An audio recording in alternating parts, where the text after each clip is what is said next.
കണ്ടല ബാങ്കിൽ 101 കോടി രൂപയുടെ ക്രമക്കേട് നടത്തി എൻ ഭാസുരാങ്കിനെതിരെ 2 വർഷത്തിന് ശേഷം പോലീസിൽ സഹകരണ സംഘത്തിന്റെ പരാതി.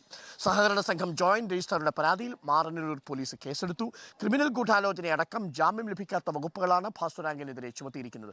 നമ്മൾ പലതവണ റിപ്പോർട്ടിലൂടെ പുറത്തു കൊണ്ടുവന്നിട്ടും അപ്പോഴൊന്നും അനങ്ങാതിരുന്ന സഹകരണ വകുപ്പ് ഇതാദ്യമായി എൻ ഭാസുരാങ്കിനെതിരെ ഒരു കേസ് കൊടുത്തിരിക്കുന്നു. 2 വർഷത്തിന് ശേഷം റിപ്പോർട്ട് കാണാം. എൻ ഭാസുരാങ്കൻ കണ്ടല ബാങ്കിൽ 101 കോടി രൂപയുടെ തട്ടിപ്പ് നടത്തിയെന്ന സഹകരണ വകുപ്പിൻ്റെ റിപ്പോർട്ട് 2 വർഷം മുമ്പ് കയ്യിൽ കിട്ടിയിട്ടും പോലീസിലൊരു പരാതി പോലും കൊടുക്കാതെ ഭാസുരാങ്കനെ സംരക്ഷിക്കുകയായിരുന്നു സഹകരണ വകുപ്പ്. ഇതുവരെ ഇത്ര വലിയ ക്രമക്കേട് നടത്തിയിട്ടും സഹകരണ വകുപ്പ് പോലീസിൽ പരാതി കൊടുക്കാൻ പോലും തയ്യാറായിരുന്നില്ല. പണം നഷ്ടപ്പെട്ട നിക്ഷേപകർ കൊടുത്ത പരാതിയിൽ ഇതിനകം 60-ലേറെ കേസുകൾ മാറനല്ലൂർ പോലീസ് രജിസ്റ്റർ ചെയ്തിട്ടുണ്ടെങ്കിലും അതിൽ ഒന്നും സംഭവിച്ചില്ല. അങ്ങനെയിരിക്കെയാണ് കഴിഞ്ഞ മാസം സഹകരണ വകുപ്പ് ജോയിന്റ് രജിസ്ട്രാർ മാറനല്ലൂർ പോലീസിൽ പരാതി നൽകിയത്.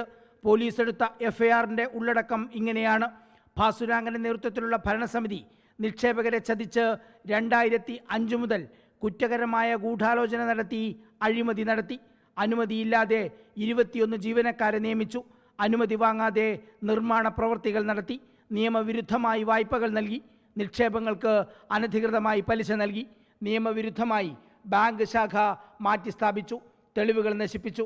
ആശുപത്രിയുടെ നിക്ഷേപത്തിൽ നിന്ന് പണം വകമാറ്റി. ചിട്ടിപ്പണം വകമാറ്റി. ഇങ്ങനെയാകെ 101 കോടി 67,858 രൂപയുടെ അഴിമതി ഭാസുരാങ്കനും സംഘവും നടത്തിയെന്ന്. ഇതാദ്യമായാണ് ഭാസുരാങ്കൻ 101 കോടി രൂപയുടെ അഴിമതി നടത്തിയെന്ന് സഹകരണ വകുപ്പ് തന്നെ ഏറ്റുപറയുന്നത്. 101 കോടി രൂപയുടെ അഴിമതി നടത്തിയെന്ന് സഹകരണ വകുപ്പ് തന്നെ കണ്ടെത്തിയിട്ടും മിണ്ടാതിരുന്ന സഹകരണ വകുപ്പ് ഭാസുരാങ്കനെ വീണ്ടും അഴിമതി നടത്താൻ അനുവദിക്കുകയായിരുന്നു.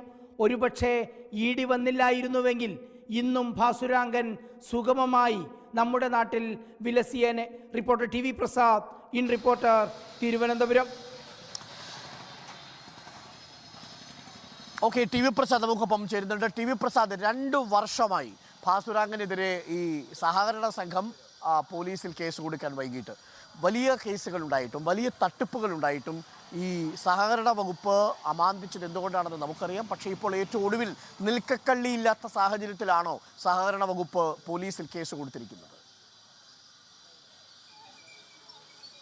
അങ്ങനെ തന്നെയാണ് അരുൺ അതിനെ വിലയിരുത്തേണ്ടത്. കാരണം നമുക്കറിയാവുന്നതുപോലെ 2022 ജനുവരി മാസമാണ് ഏതാണ്ട് 4 മാസത്തോളം അന്വേഷിച്ച് അന്നത്തെ സഹകരണ വകുപ്പ് അസിസ്റ്റന്റ് രജിസ്ട്രാറായിരുന്ന ജയചന്ദ്രൻ ഈ റിപ്പോർട്ട് സഹകരണ വകുപ്പിന് കൊടുക്കുന്നത്. 101 കോടി രൂപയുടെ ക്രമക്കേടാണ് അന്ന് കണ്ടെത്തിയത്. അതേ തട്ടിപ്പിനെ കുറിച്ചാണ് ഇപ്പോഴും സഹകരണ വകുപ്പ് പോലീസിൽ കൊടുത്ത പരാതിയിൽ പറയുന്നത്.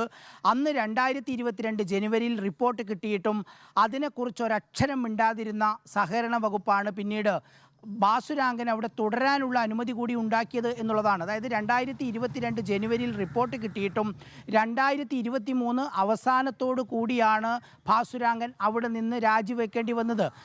അതിനിടയിൽ ഈ പോലീസിൽ പരാതി കൊടുത്തിരുന്നുവെങ്കിൽ ഏതാണ്ട് 2 വർഷം നടത്തിയ അഴിമതിയെങ്കിലും കുറക്കാമായിരുന്നു എന്നുള്ളതാണ്. ഒരുപക്ഷെ ഞാൻ നേരത്തെ വാർത്തയിൽ സൂചിപ്പിച്ചതുപോലെ ED വന്ന് റെയ്ഡ് ചെയ്ത് പിന്നീട് ഭാസുരാങ്കനെ അറസ്റ്റ് ചെയ്തില്ലായിരുന്നുവെങ്കിൽ ഇങ്ങനെ ഒരു നടപടിയും സഹകരണ വകുപ്പിൻ്റെ ഭാഗത്തുനിന്ന് ഉണ്ടാവില്ല എന്നുള്ളതാണ്. അരുൺ, ഇതിലൊരു പ്രധാനപ്പെട്ട പ്രശ്നമുള്ളത് ഇന്ത്യയിലെ നിയമമനുസരിച്ച് നിക്ഷേപകർക്ക് പണം നഷ്ടപ്പെട്ടാൽ അതിൽ കൊടുക്കുന്ന പരാതി കാര്യമായി നിലനിൽക്കില്ല. അതുകൊണ്ടാണ് ഇത്തരത്തിലുള്ള നിക്ഷേപ തട്ടിപ്പുകളിൽ പലതിലും ശിക്ഷയില്ലാത്തതും.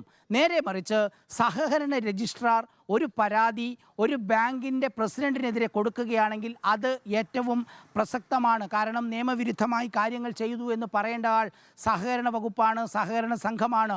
അങ്ങനെ ഒരു പരാതി ഇല്ലാത്തത് കൊണ്ടാണ് ഒരുപക്ഷെ ഭാസുരാങ്കൻ ഇത്രയും കാലം വിലസി നടക്കാൻ കഴിഞ്ഞതും. ഒടുവിൽ ഭാസുരാങ്കൻ അറസ്റ്റ് ചെയ്ത് ED അറസ്റ്റ് ചെയ്ത് ജയിലിലാകുന്ന സമയത്താണ് ഇങ്ങനൊരു റിപ്പോർട്ട് പോലീസിന് കൊടുക്കുന്നതും അങ്ങനെ മാറനല്ലൂർ പോലീസ് കഴിഞ്ഞ മാസം കേസ് രജിസ്റ്റർ ചെയ്യുന്നതും. കേസ് രജിസ്റ്റർ ചെയ്ത് ഈ മാസം 19-ാം തീയതി ആയാൽ 1 മാസം പൂർത്തിയാവുകയാണ് അരുൺ. അതിലൊരു നടപടിയും എടുത്തില്ല.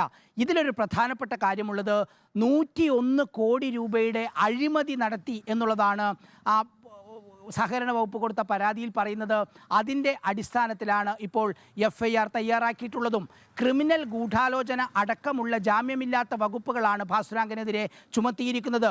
നേരത്തെ നിക്ഷേപകർ കൊടുത്ത പരാതി പോലെയല്ല ഇത്, അതായത് തങ്ങളുടെ നിക്ഷേപം തിരിച്ചു കിട്ടുന്നില്ല എന്ന പരാതി പോലെയല്ല ഇത്.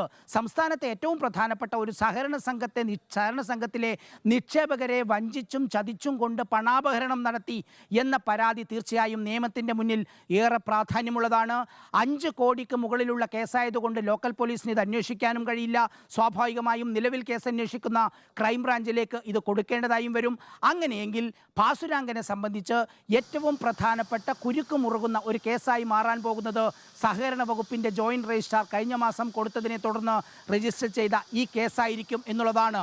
നമ്മൾ നേരത്തെ റിപ്പോർട്ട് ചെയ്തതുപോലെ വിവിധ വിഭാഗങ്ങളായി അവിടെ നടത്തിയ തട്ടിപ്പുണ്ട്. അതായത് അനധികൃതമായ നിയമനങ്ങൾ, അതുപോലെ ഒരു ക്രമവിരുദ്ധമായ വായ്പകൾ, ചട്ടമില്ലാതെ പലിശ നിരക്ക്, തോന്നും പോലെയുള്ള വാഹന വാങ്ങൽ, വാഹനം വിൽക്കൽ, അങ്ങനെ ഒരുപാട് കാര്യങ്ങളിലൂടെയാണ് ഈ 101 കോടി രൂപയുടെ ക്രമക്കേട് കണ്ടെത്തിയത്. അത് അക്ഷരാർത്ഥത്തിൽ അഴിമതിയാണ് എന്ന റിപ്പോർട്ടാണ് പോലീസിന് കൊടുക്കുന്നതും. അതിൻ്റെ അടിസ്ഥാനത്തിലാണ് കഴിഞ്ഞ മാസം മാറനല്ലൂർ പോലീസ് ഈ കേസ് രജിസ്റ്റർ ചെയ്യുന്നതും. നിലവിലെ സാഹചര്യത്തിൽ ഭാസുരാങ്കന് ഏറെ പ്രശ്നമാകാൻ പോകുന്ന ഒരു കേസാണിത്. ഇതിൽ വരും ദിവസങ്ങളിൽ ചോദ്യം ചെയ്യലുണ്ടാകും, അറസ്റ്റ് ഉൾപ്പെടെയുള്ള നടപടികളിലേക്കും കടക്കും.